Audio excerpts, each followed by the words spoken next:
은혜와 사랑과 자비가 한없으신 하나님 아버지, 한 주간도 안전하게 은혜 안에서 살게 하시고 이 시간 이곳에 모여 감사 예배를 드리게 하심을 찬양합니다. 아직도 세계 모든 나라에서 코로나가 계속되어 고통을 받고 있습니다. 속히 멈추게 하시어서 모든 사람들이 정상으로 회복되게 하여 주시옵고, 하나님의 교회들이 정상적인 예배로 하나님께 영광 돌리게 해 주옵소서. 지난 주간에 한국 서울시장이 자결하는 불행한 일이 또 일어났습니다. 오늘 이 시간의 복음으로 우리에게 지혜와 지식을 얻게 해 주시어서 이러한 일의 전말을 깨닫게 하시고, 불못에 떨어져가는 영혼들을 천국 길로 인도할 사명도 재확인하는 계기가 되게 해 주옵소서. 예수님 이름으로 기도합니다. 아멘.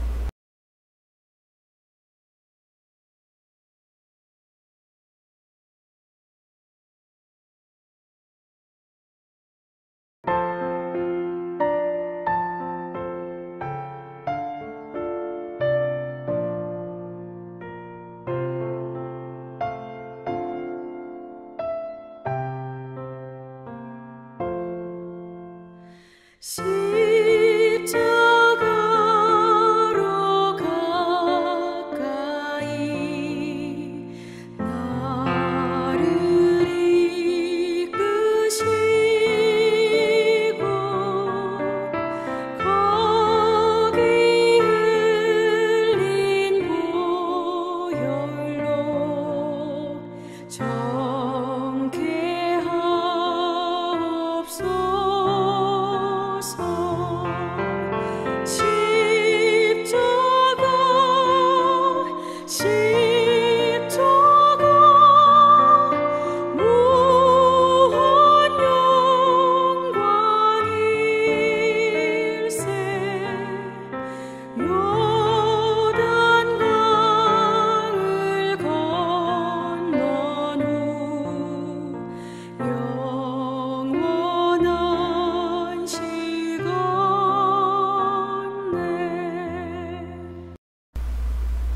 오늘의 복음 요한복음 5장 29절, 선한 일을 행한 자는 생명의 부활로, 악한 일을 행한 자는 심판의 부활로 나오리라.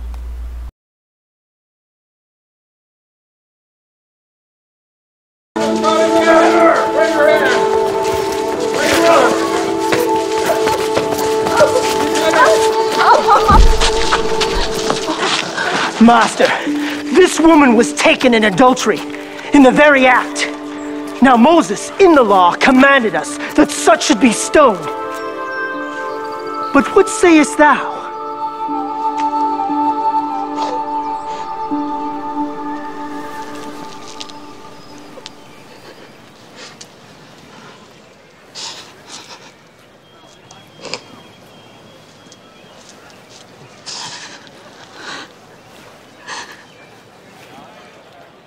What sayest thou?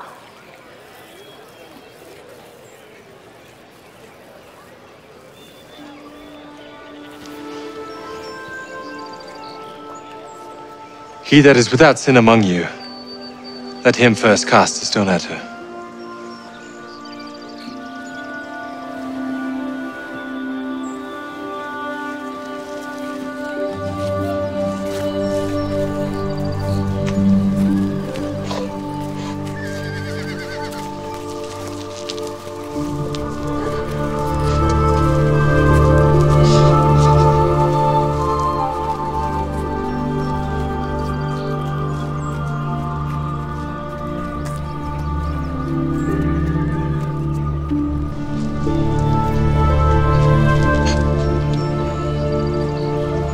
Woman,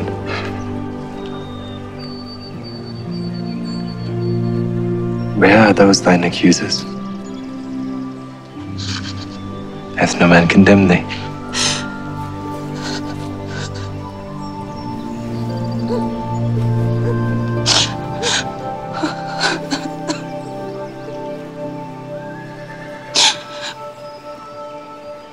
No man, Lord.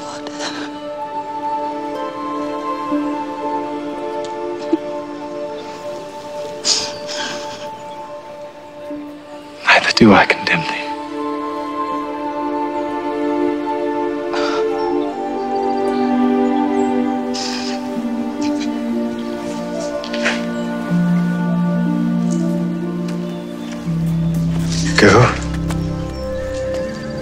and sin no more.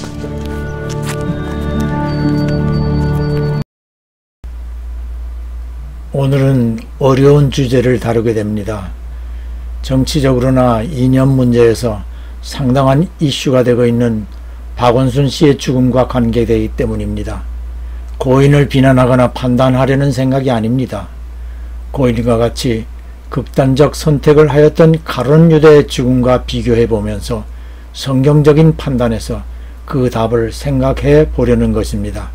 그래서 범죄한 여인에 대한 사람들의 생각과 예수님의 생각을 영화의 한 장면을 통해서 먼저 이해하고 오늘의 말씀을 듣기 바랐던 것입니다.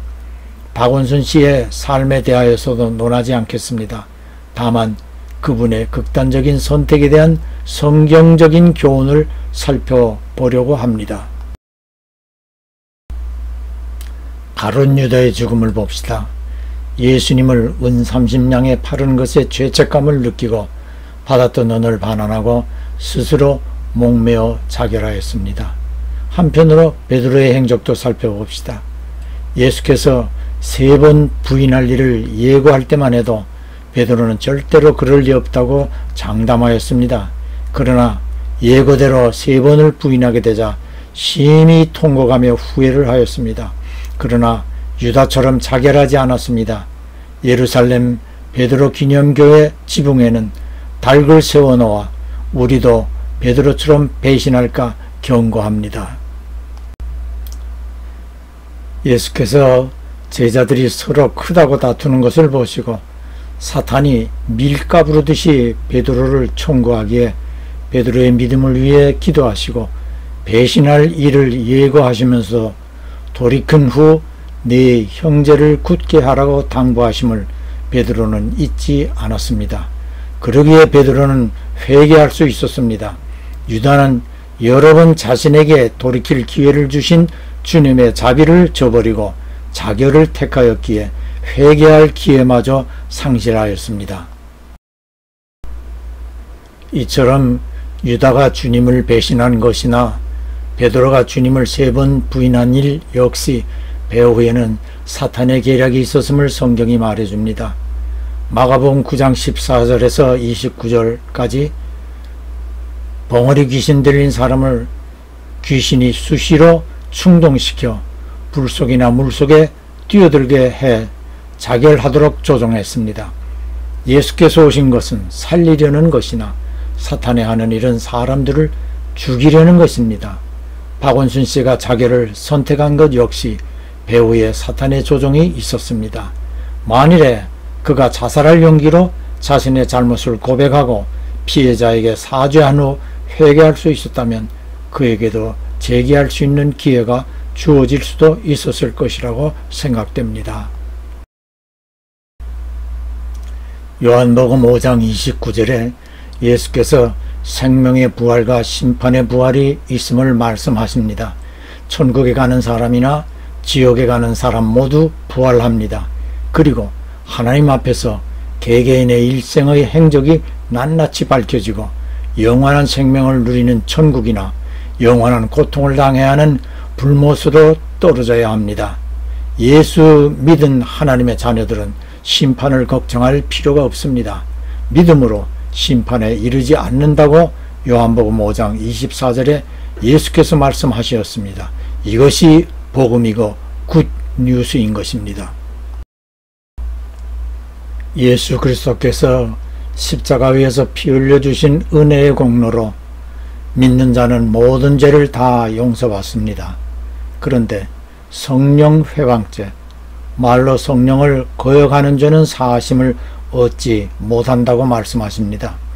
반대로 말하면 성령 회방죄 이외의 모든 죄는 예수를 믿음으로 용서받을 수 있다는 것입니다. 박원순 씨가 이러한 성경 말씀을 받아들였다면 성추행 같은 범죄 역시 회개만 하면 용서받을 수 있었고 새로운 삶을 살아갈 기회가 주어질 수 있었을 것입니다. 이전에 노회찬 씨 그리고 노무현 전 대통령까지도 예수를 믿었었다라면 당신들이 스스로의 죗값을 치른다고 자신의 목숨을 끊는 선택을 하지 않았을 것입니다. 누구에게나 목숨은 하나뿐이며 한 번뿐입니다. 윤회나 전생, 다음 생이란 것은 없습니다. 그러므로 인생은 정말 귀중한 것입니다. 주 예수께서 죽으시면서까지 우리를 살려주시려고 한 천하보다 귀한 목숨입니다. 살인은 큰 죄악입니다. 타인을 죽이는 것이나 나 자신을 죽이는 자살 역시 살인 범죄입니다. 죽이고 살리는 권한은 오직 하나님 한 분만의 것입니다. 마태복음 10장 28절 하반에 오직 몸과 영혼을 능히 지옥에 멸하시는 자를 두려워하라 라고 하셨습니다. 만일에 앞으로도 자신의 어떠한 잘못이 폭로된다면 스스로 죽어야 한다고 생각하고 있는 분이 또 있다면 악의 영이 당신을 조종하고 있다는 사실을 깨닫고 어서 빨리 예수께로 나오십시오. 두뇌가 붉게 물든 불쌍한 여러분, 당신들의 배후에는 분명하게도 요사한 악의 영이 있습니다. 그들에게는 하나님도 없고 약속의 말씀인 성경도 없습니다. 그래서 서로 죽이고 죽게 한다는 사실을 속히 깨닫게 되기를 진심으로 바랍니다.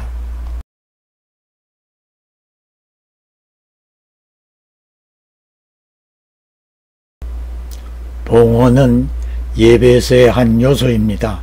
헌금, 예물 다 중요하지만 헌신, 나 자신을 온전한 제물로 드리는 마음이 제일 중요합니다.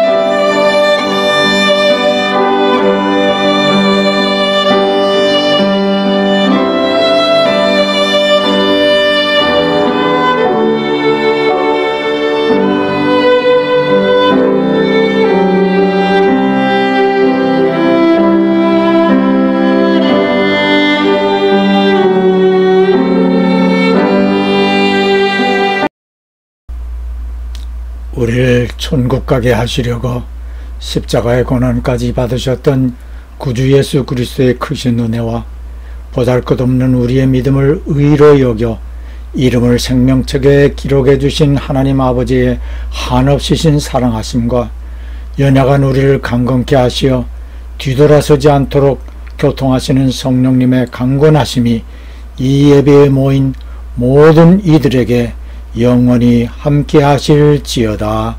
아멘.